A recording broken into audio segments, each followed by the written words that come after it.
Bah en fait j'étais en première année d'Émile Cole à l'époque et en fait bah moi vu que je voulais bosser, je voulais déjà commencer à faire des projets et tout et en fait Instagram c'était un peu le début où il y avait l'essor, les artistes ils faisaient des collabs de fou et moi je me disais bah je suis étudiant, j'ai rien à perdre, je suis encore dans l'école, j'ai encore le cocon des profs qui me protègent et je me dis tout va bien quoi.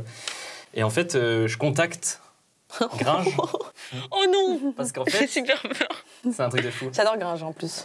Ouais, il a un très bon rapport du coup lui. Là s'il voit cette vidéo, il la fera peut-être un jour. Gringe, on kiffe ce que tu fais, mais pas Donovan. Enfant Lune et tout. Bah en fait, il sortait son album Enfant Lune dans, je crois que c'était 6 mois avant. Et en fait, il avait mis des trucs sur Instagram en story. Et moi, j'ai dit, bah, je vais aller lui parler en privé. Je lui envoie un DM. Et en fait, je pensais pas qu'il répondrait. C'était en mode blague avec mon pote.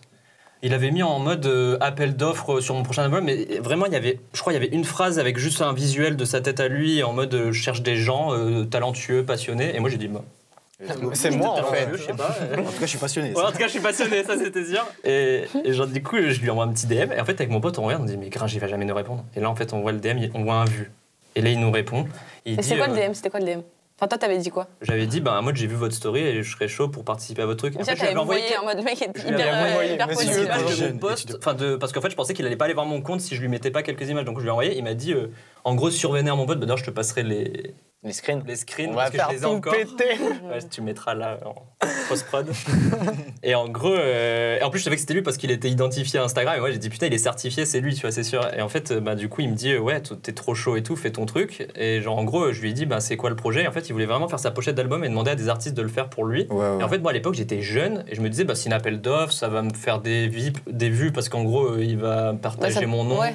Ça peut être cool. Et je me dis, en plus, bah, j'étais étudiant, j'étais en première année, je m'en foutais. Donc en fait, je lui envoie tous mes trucs. En fait, je dessine beaucoup, je lui envoie plein de propales. Et lui, il dit, ouais, donc il te laisse carte blanche. Il me laisse carte blanche. En plus, il dit, je kiffe ton truc.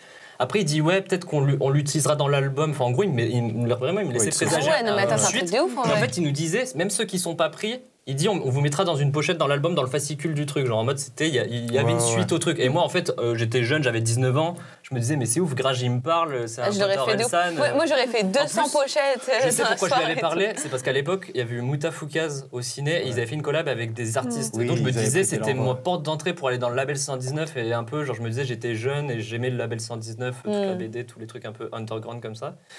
Et en fait, il m'a évincé du jour au lendemain, en mode je lui renvoyais des DM, il me répondait plus. Et en fait, un jour, il me dit, il m'avait dit, ouais, en gros, on n'a pas choisi vos trucs, ça sera jamais montré. Enfin, en gros, il n'y a plus de suite. Et en fait, moi, j'ai jamais mis le visuel sur Insta, mais je l'ai, mais je te le montrerai. Mais d'ailleurs, c'est un truc plutôt glauque. Bah, d'ailleurs, je vais vous raconter le truc. Parce que du coup, il avait mis son visage à lui, je sais plus si vous vous rappelez la pochette d'album. Ouais, c'est trop bien en plus.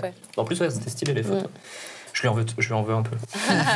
Tu vas le voir. Fallait faire un enfant qui était pendu, mais par le cou. C'était un truc hyper glauque. Hein. Et en fait, il y avait une lune et il y avait l'illustration du personnage. C'est vrai qu'il y a un univers sombre. Ouais, c'était hyper sombre, hyper glauque. En fait, bah, du coup, vu que ça parlait des maladies, enfin, avec son frère, tout ça, ça parlait d'un truc. Après, j'ai tellement écouté moi cet album. Mais moi, à l'époque, j'étais super jeune. Et même moi, je me disais, mais attends, je suis vraiment en train de dessiner un gamin qui est pendu par une lune. Enfin, tu vois, mais moi, ça changeait de mon style. Et je me disais, je fais des trucs glauques, mais je me disais, bon, c'est Gringe.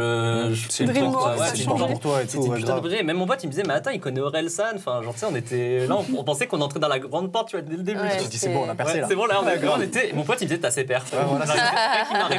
Rien qui me reconnaissait un but, j'étais. Moi, j'étais en mode, je voyais même un but, tu sais, j'étais en mode, waouh! Il a vu ma story. Bah oui, je l'identifiais, tu vois, genre normal. François Civil, tu sais.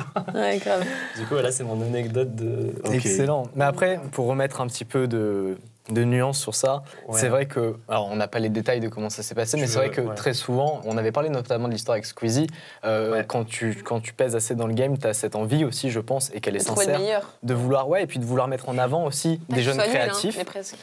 Et du coup, tu vas vouloir faire un concours, tu vas vouloir faire appel à ta communauté pour qu'elle soit force de proposition. Et c'est vrai que dans un projet, tu peux faire 17 000 pivots à la seconde, tu peux changer de direction, tu peux changer d'idée. Et je peux comprendre, tu vois, si tu as des milliers de personnes ou même des centaines de personnes qui candidatent, d'avoir du mal finalement à gérer les propositions que tu as démarrées et qui ne sont pas concluantes. Maintenant, c'est vrai que, et je pense que, j'espère que si demain Social Fluid ça marche et qu'on prend du volume, j'espère qu'on gardera toujours cette forme de respect.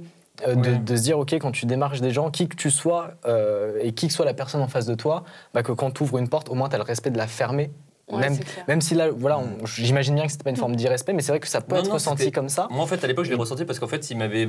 C'était pas des promesses, mais c'était en mode, il disait ça à un gamin. Après, moi, je savais que j'étais jeune, que j'étais en école. Aussi la naïveté. J'étais vraiment naïf d'arriver. J'étais dans ma première année d'Émile Cole. Il y avait mon pote, il me disait, vas-y, tu parles à une star, tu vois. On était ouf, tu vois. Donc.